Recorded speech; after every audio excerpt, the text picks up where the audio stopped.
also show you some ideas on what else I did with the rocks, if you guys will just humor me for a second, because after you've done like, I don't know, over 100 rocks, and people are constantly dying from, whatever cause, I had to kind of back away just a little bit from that, because after a while you can only deal with death for so long, and then it started to affect you because it did me. So I kind of had to go in a different direction just for sanity's sake. And then I came back, but this is how I satisfied that. On this particular slide right here, I created those rocks just to break up, because I had to clear my mind. So I started doing little things like that. The little rock with the little baby, put it in an orange peel, photographing it. Started getting rocks with different shapes. Instead of the smooth round rocks that I were using in the beginning, I'm like, okay. I'd look for rocks on the ground everywhere. Every time I was out, anywhere I saw a rock that I thought looked interesting, I would take it, and then I would create a work of art with it. So I started doing this to break up the monotony of so much death and destruction. So I started doing little things with the rock. What could I do with a rock? Actually, I had some friends that traveled to other countries to take some of these rocks and photograph them, and then tag me to see where they left it, because my goal was to leave a rock, all over the world. But, COVID kind of messed up everything with that. That's another rock, of course. You notice the paper that when the show was starting to come out, they started really in this city, Jacksonville. I guess nobody wants to talk about lynching. I can understand that, because it's not something people are proud of now. Of course, at the time they were doing it, they seemed to be very proud of themselves. In fact, it was more like a big event, bring the kids and we're gonna watch people die, It was a mess. So I just kind of seeing what I can do to turn rocks into art with a message. And I had to deliver a message in order to get my point across. Okay, I did some 3-dimensional exhibit, just like the tree that I showed you earlier. This right here, that right there. If I ask you to guess the name of that, could anybody tell me what you would name that before I tell you the name? But just based on just looking at it. Black and white. That's close. Very close. Black rocks. Black rocks? Really? Okay, let me tell you what I named it, and then perhaps you can tell me why you think it is appropriate. I call it Safe Place. And the full name is We Are Safe When We Know Our Place. Now, based on that title, what does it say? Safe place. I got something for it. It's saying that in America, Black people are always oppressed by white people. So is that like saying that if we stay below them? They're on top. You got it. As long as we're under their foot or under their control or under their power, they don't have a problem. Exactly. So they don't have a problem. It's those uppity people that they have problems with. The dorsal ones that don't make noise, they know where they place it. They're basically, some of them at least, are pretty safe. So that's why I titled that one. And it's just an arrangement of the rocks into a glass vessel. Now, in order to change the meaning of this same image, what I did, I bring some of the rocks up through the white. And I actually put one rock, one black rock, all the way up to the top. What does that tell you? If you saw these rocks and only one had made its way up to the top and one was actually at the top, what would that tell you? Is that talking about our presidents? Progress. Progress. Yes, sir. Okay, but see, my purpose in my art is to make you think, and it kind of speaks for you. Even if I didn't put a title or anything, you should be able to. I really think I've done a good job if you can tell me what it means to you and it matches what I did. That is how I determine whether it's successful or not. Because I try to put everything on the canvas, so that I wouldn't have to talk. My art would do the talking for me. You guys are awesome. This is also, I don't know if any of you guys have been to the memorial, and I think it's in Alabama. But anyway, they have all these, see that picture on the right there? I call it Out of the Shadows. The same picture on the left I use for the picture on the right. But in this particular case, that design that you see on the bottom there are shadows from the memorial. Those are the shadows of the big columns they put on. Every state in the country has people that they have, just about every state has a list of name of people that were lynched in that state. And when you're at that memorial and the sun hit it just right, it casts a shadow all the way down, rows and rows. So I thought, man, that's a perfect example of what of how to create a work of art based kind of on those rocks and those shadows. That was awesome. Let's see. That's Arkansas. 492 people.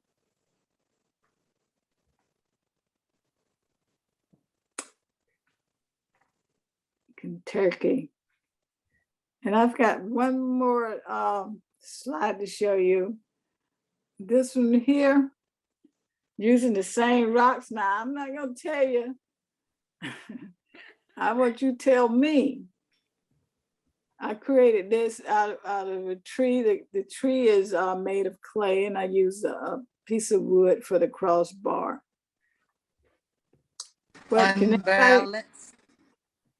okay, you notice exactly, it's the justice scale, but you notice something different about this justice scale. It's not fair. Can you see? You got one rock over there on the left. You got 3 over there on the right.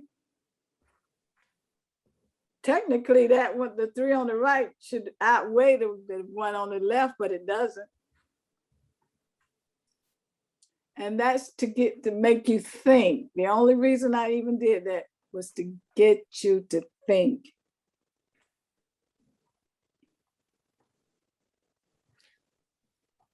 Any questions, concerns, comments? No, I think it's, yeah, go ahead.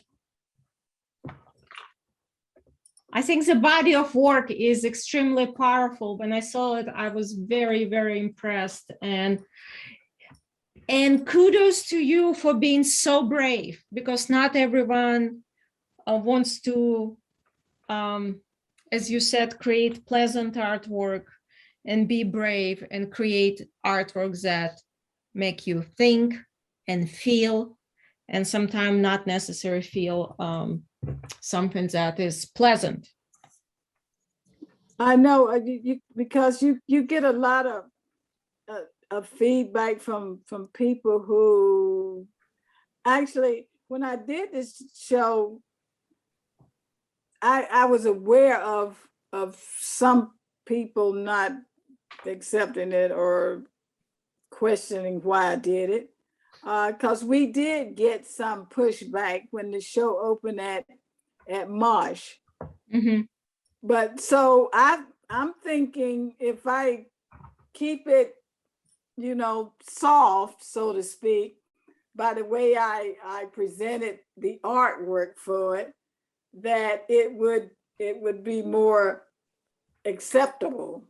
Okay, because I could have really went the other direction. I've seen some artists that really went totally different direction than what I've got. But of course, you know, I want people to think. It wasn't intent to shame people or point fingers or anything like that on my part. I was trying to merge art and education all in one, because the idea was to get you there to see it. Like I say, a lot of people were not aware of the numbers. They saw the flag, they saw the rocks, they saw the numbers, but the numbers didn't mean anything. So that's when I come in to explain to them. And so it's amazing. I've gotten more positive feedback than I did on just a few negative. So I felt like that what I had created was enough to get people thinking and not just turn them away the minute they walk through the door. So would you say rocks in a way became your medium? Like some people paint in oil and some people draw in pencil, but like your canvas. Absolutely. The rocks were the canvas. I wanna come back so you can see my face. Is that Yeah. You can close the PowerPoint and turn on the video, and then we can see you. Perfect. Wonderful. We can see you. Oh, you can. Yeah. Okay. Yeah, we can see you. So I have a question. Yes. Hi. How you doing? Thank you for sharing your work with us. I love it. I think, you know, of course, dealing with the subject matter that you deal with, that you strike a good balance, because as you stated, it's not heavy-handed, it's not didactic. You're presenting the information as it exists, and people can put the pieces together without you having to shovel the information, you know, into their heads. I was wondering if you could say something a little bit more specific about what the rocks in and of themselves represent. Why rocks as opposed to, you know, pieces of paper or wood or whatever? What is it about the rock that works as a canvas for you? Is it because rocks are overlooked? Oh, well, hey, I'm just gonna let you talk. Actually, the rocks was because of what rocks stand for, signify, whatever you call it. When I was doing the rocks, rock had two meanings to me. Rocks, either something that can destroy or something that you can build up. Okay, it's something that people take for granted, or it's something that people cherish. Okay, so it was a happy balance with me with the rocks. And then when I started writing on the bike, because before they became my lynch rocks, they were just the rocks I was using to draw the faces of people that were killed. But I write on the bike that it was just another rock. Okay, so in some people's world, a rock has no value. A rock they're everywhere. They're on your foot. You walk all over them.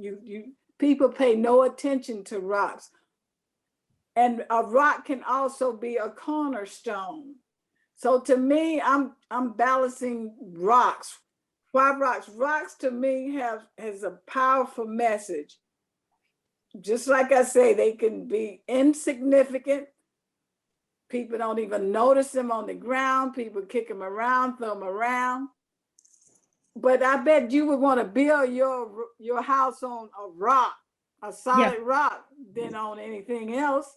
Yeah. So I'm thinking I wanted my canvas to be the rock. My faces need to be on the rock, not paper, but from the positive side of what rocks were to me. When I was balancing it out, like a rock has no value, but a rock has a lot of value depending on the type of rock it is. Mm. So that's why the rock was, and also, side note, the rock was small enough to fit in my hand.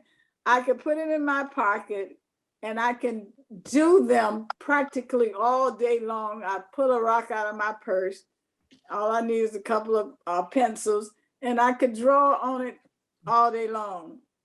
Whenever the urge comes, I could pull out a rock, sit at a table and just draw it from there. So that's why the rock, and I like the way that I had decided the two concepts of rocks, the nice version of the rocks and the not so nice version of the rock, and create that happy balance. And I really like the thought that the rock is strong and supported, and that's the reason, the Gotcha. rock.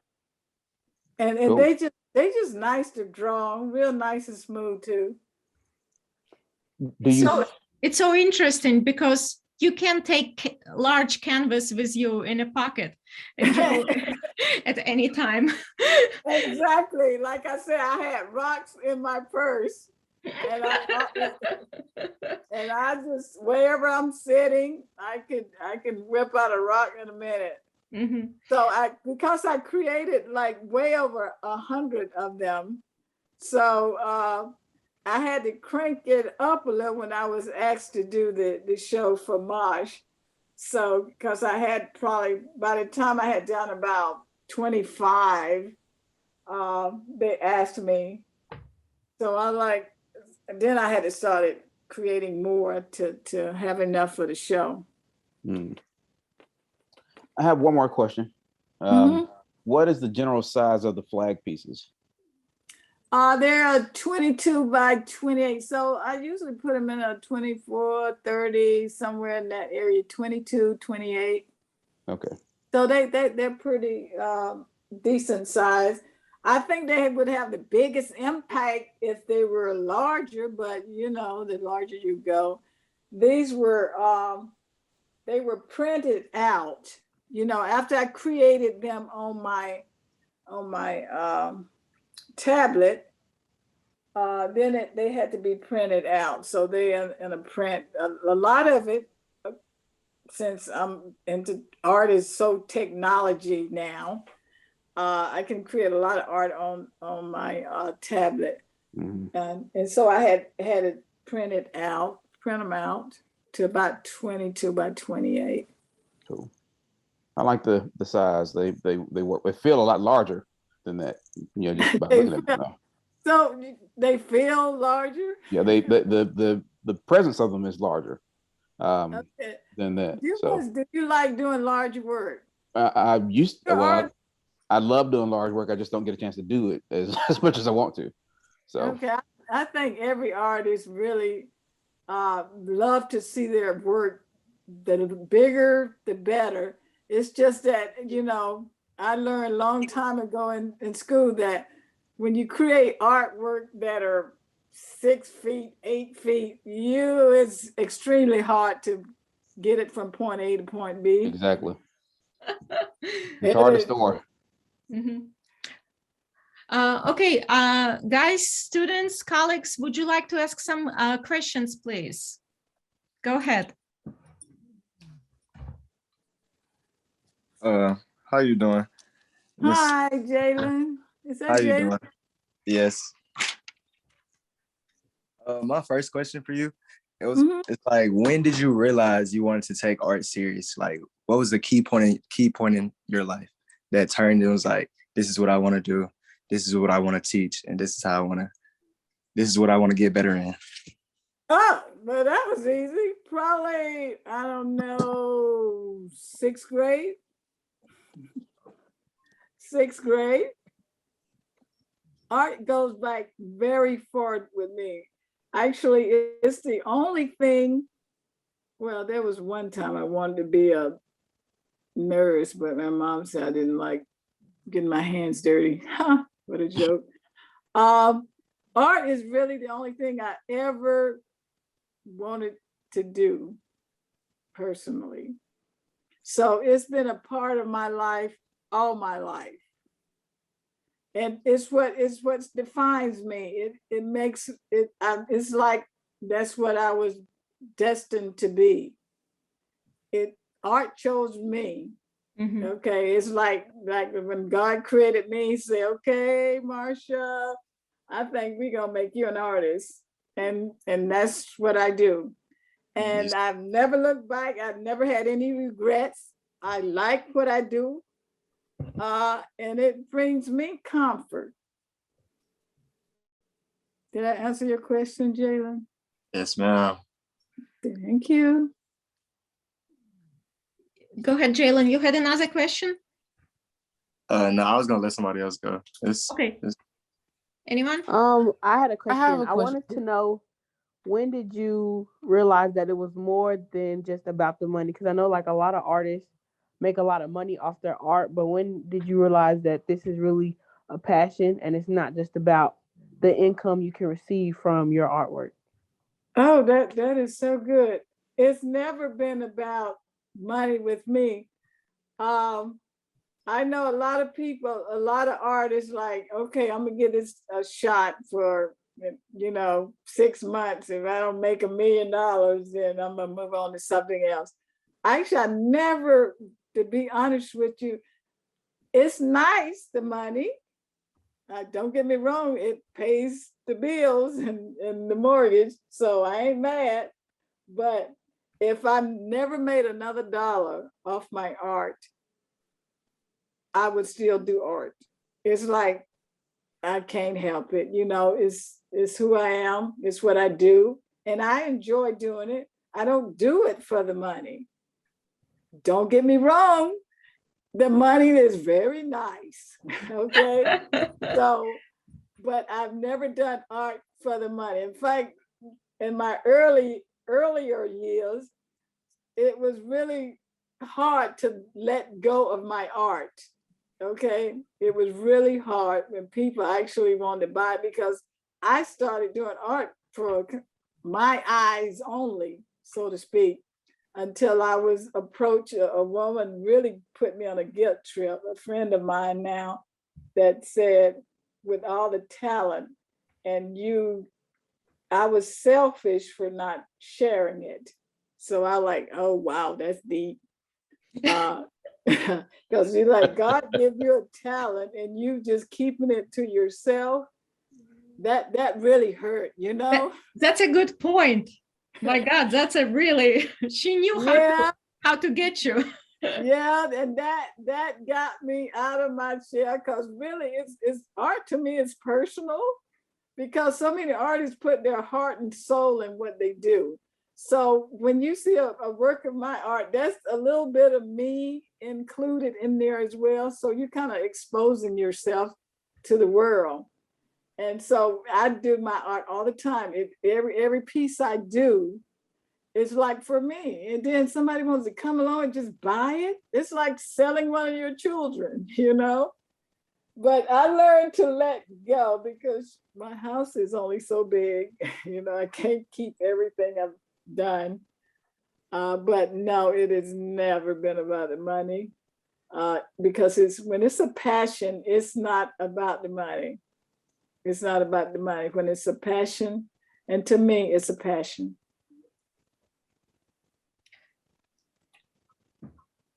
Okay, guys, anyone else, please? I have a question. Go ahead, Naya. Hello. My favorite piece by you, I seen some pieces on your gallery is the ancestors hat, and I just wanted to know your creative process when you were making that. Because when I see it, I just think of like kind of like Black woman as like a godly figure when I see that, and I just wanted to know what inspired you to make that piece. Oh, well, I'm glad you like that, Naya, because that's exactly what it is, the ancestors hat. Actually, it's hanging out. No, it's in the living room. Uh, those were along, I did a series of those, not just the ancestors hat, but I call it the collapse series. And I actually did that to try to get children. I do a lot with children in art, but I was trying to get children to love art, because so many kids, I think, fall away from art after, after like elementary school, because every kid kind of starts out, you learn how to draw and color before you learn how to write. But as time progresses, you kind of lay art aside. But my goal with creating that series of work was to get kids involved. So that was the way the process of the ancestors hat was done. And I'm sure you've probably done it, at least most artists, where you kind of squeeze paint out on a sheet of paper and fold it over and rub your hand on it and then open it up. Does that sound? Yeah. No, that was created exactly like that. I did like over 100 paintings like that, showing kids. And then after you kind of squeeze the paint down on the paper and fold it and then open it up, you got like a double image. And I was showing the kids, hey, look, you can create art as simple as that. And I said, I'd hold it up and like, what do you see? And, of course, most kids, they all see butterflies because, it's symmetrical, basically. And I said, no, well, I see this and that and that. And the only way that I could get you to see what I see was to go over that, enhance it so that you could see the things that I was seeing. And I find that I do a lot of that very often. I have a tendency to see beyond what's actually in front of you, just based on looking at a tree, or it's kind of like looking in the sky at the clouds, and some people see bunnies and whatever. Well, when I look at things, if I told you what I saw without actually showing you what I saw, you would never understand what I can see. So with that particular piece, that ancestor hat, it was showing kids that if you squeeze down some colored paints on a piece of paper, fold it over, rub your hand and open it up, you've got art right there. Okay, so that's how that came about. I'm glad you like it. Thank you. You're welcome. Anyone else, guys? We have few more minutes. We have plenty of time. So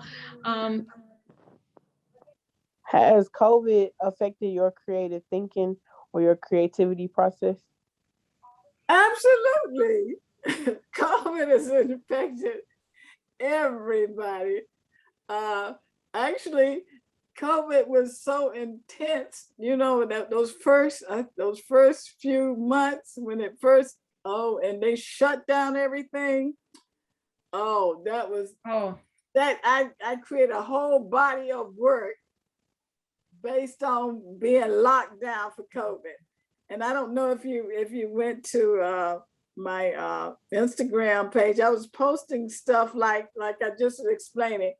The trees, a lot of organic images that I'd go to the beach because after being locked up on the lockdown so long, when I did finally emerge from my cocoon from my house, it was just like a love affair with nature. I was like, oh my goodness, I just walked the beach, just walked trails. And I just, my senses was so aware of my surroundings that looking at bushes and leaves and rocks. Everything to me was a piece of art waiting to be revealed. And I look at a tree, for instance, and I'm like, wow, can you just see that image there? And then I take a picture of that, and then I draw on top of that what I saw, and leave a lot of the photograph intact, but just so you can see, when I look at this is what I see. So yes, I'm actually, I would love to do an exhibit on just the artwork that I created during that COVID period. Did I answer your question? Yes, yes. Awesome. Okay, we have one more question coming up. Somebody's typing up. While it's happening, anyone else? Last chance for questions. Go ahead, guys.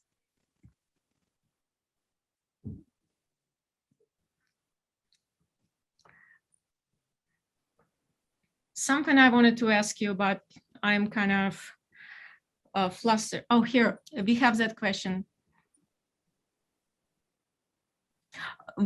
Was there a time when you questioned whether you should be continuing to make artwork? And if so, how did you power through? I know sometimes, at least this particular artist here, you know, as much as I love art, I think you got to constantly motivate yourself, because I know exactly. I've had too many of my friends that question, especially when you're not, if you're not selling any of your artwork, you constantly producing, and then you're like, you're doing shows, but you didn't sell, or you only sold one piece. And then you start to second guess yourself. Like, I might need to just drop this all together and do something more, a sure thing. I have had thoughts, but never a thought where I would stop doing art.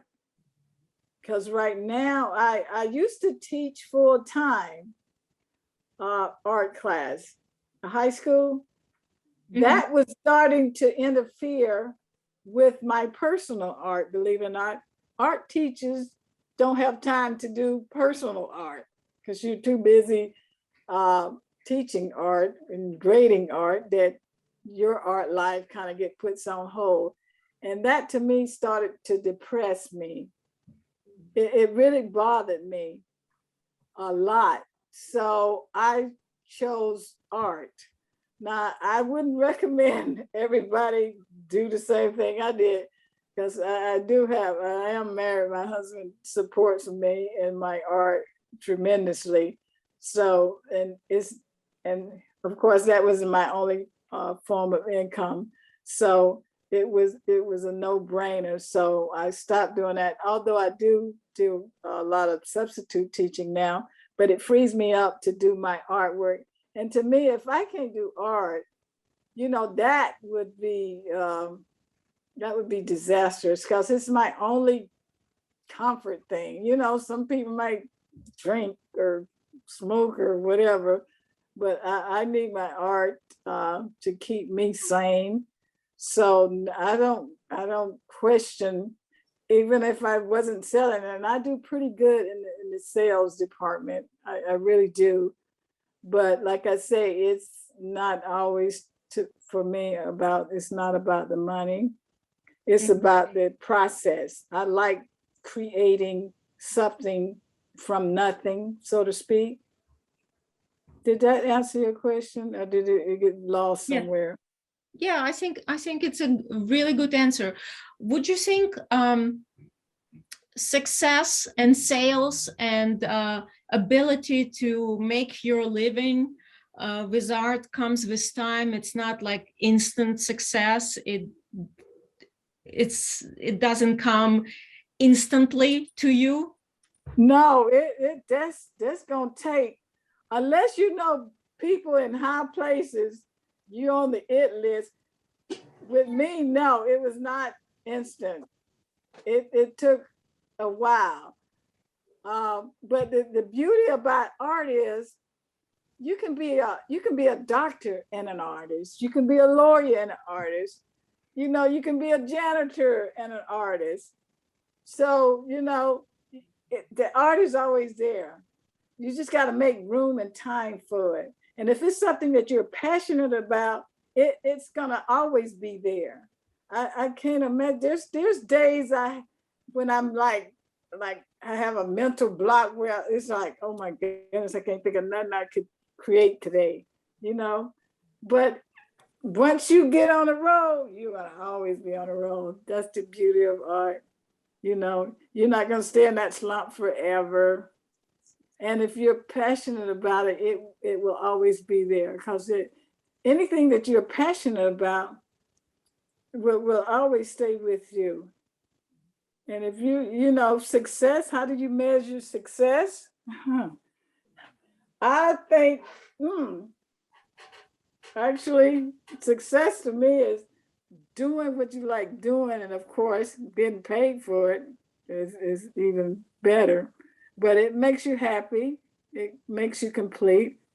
I think that's success. Success doesn't always have to be money to me. Mhm. You know, people recognize that you're good. Okay. So that to me is success. Actually, I don't know if you guys saw the magazine that I was on the cover of. It's actually called Program Success.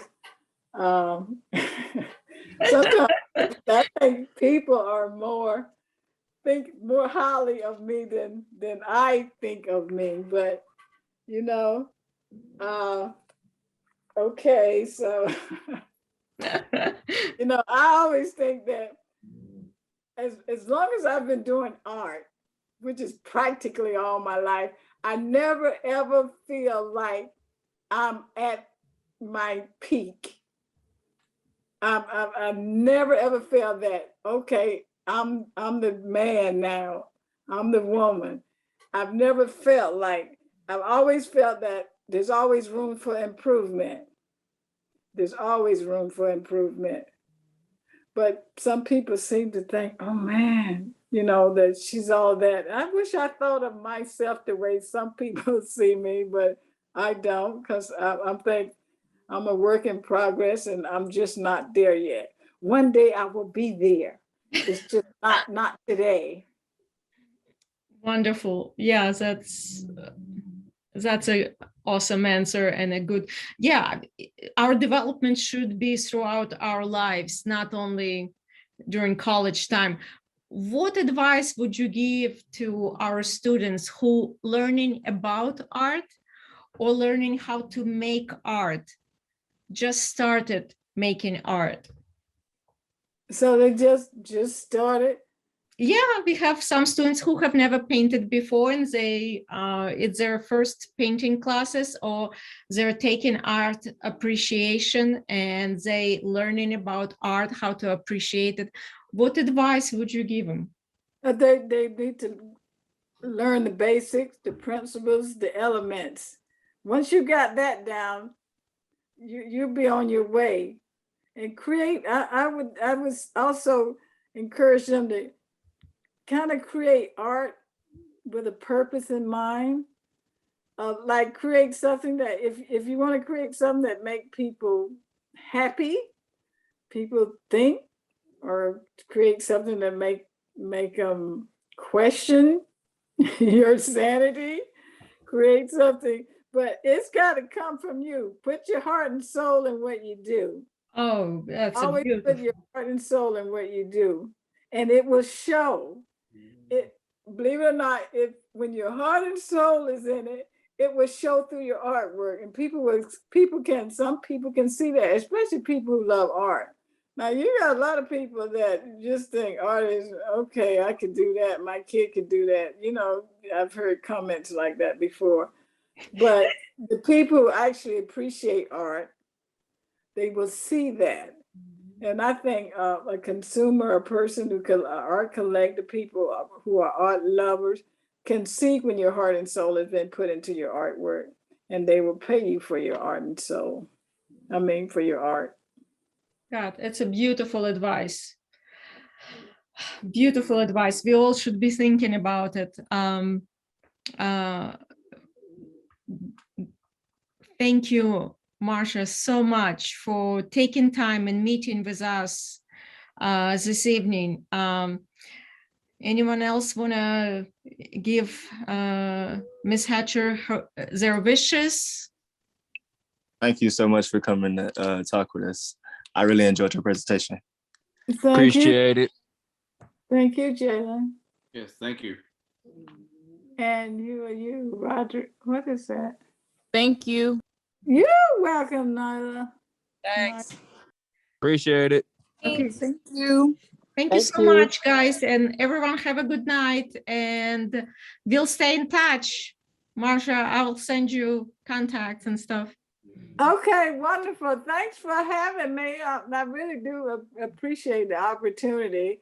I didn't realize I could talk so much, but okay. I really enjoy the conversation. Thank you so much again. Okay, no, no, Thank you. Bye. Stay safe. Mhm. you too. Awesome. Thank you, everybody.